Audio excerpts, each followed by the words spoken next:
எல்லா உயிரினங்களையும் படைக்கக்கூடிய ஆற்றல் கடவுள்னு சொல்றாங்கன்னா மனிதனை படைக்கக்கூடிய நாம் கடவுள்கள். அப்ப நமக்கு நிறைய பொறுப்புடைமை இருக்காது. அதை விட்டுட்டு வேற வேற வேற வேற திசைகள்ல நாம பயணப்படுவதுதான் நம்ம தோல்விக்கான அடிப்படை. அதனால பெண்கள் தன்னுடைய சுதந்திரத்தினுடைய அழகிட்ட புரிந்து கொள்ளணும். நான் எது சுதந்திரம் அப்படிங்கிறது, நான் என் கருத்தை சொல்வதற்கு பேர் சுதந்திரம். நான் என்னுடைய வாழ்க்கையின் என்னப்படி நான் சரியான வாழ்வியலை வாழ்வதற்கே சுதந்திரம். ஒரு நல்ல பிள்ளையை பெற்று ஒரு சமூகத்தின் அடையாளமாக வளர்த்தெடுக்கிறதுக்கே சுதந்திரம். ஆனா இங்க சுதந்திரம் வேற மாதிரி பார்க்கப்படும். அங்க பெண்ணியமே வேற மாதிரி பார்க்கப்படும். நான் ஆணை போன்று இருப்பதுக்கு பேர் பெண்ணியம் நினைக்கிறேன்.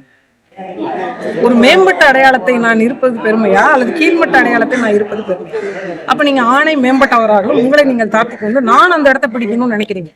உங்களுக்கான அடையாளத்தை நீங்கள் உற்பத்தி செய்யுங்க. அந்த ஆணே இந்த பரவாயில்லையே, இந்த மாதிரி ஒரு நெஞ்சுரத்தோடு நாம இருக்கணுமேன்னு வந்தா அதற்கு பேர் தான் இந்த புரிதலை பெண்கள் வளர்த்து. சமீப காலங்களாகவே பாத்தீங்கன்னா இந்த பாலியல் வன்புணர்வு எங்க நடக்குதுன்னா பர்டிகுலரா ஆண் நண்பருடன் இருக்கும்போது தான் நடக்குது.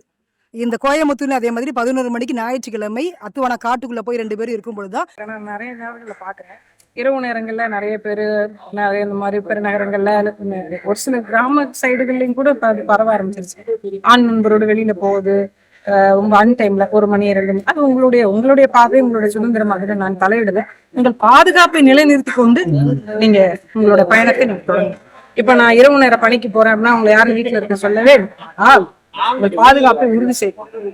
நான் ஒரு எப்பவுமே ஒருத்தருடைய பலவீனத்தை நீங்க எப்படி பொருட்படுத்துவீங்களா, நான் 4 பேர் இருக்கேன், நீங்க தனியா இருக்க, அப்படி ஒரு பலவீனம்.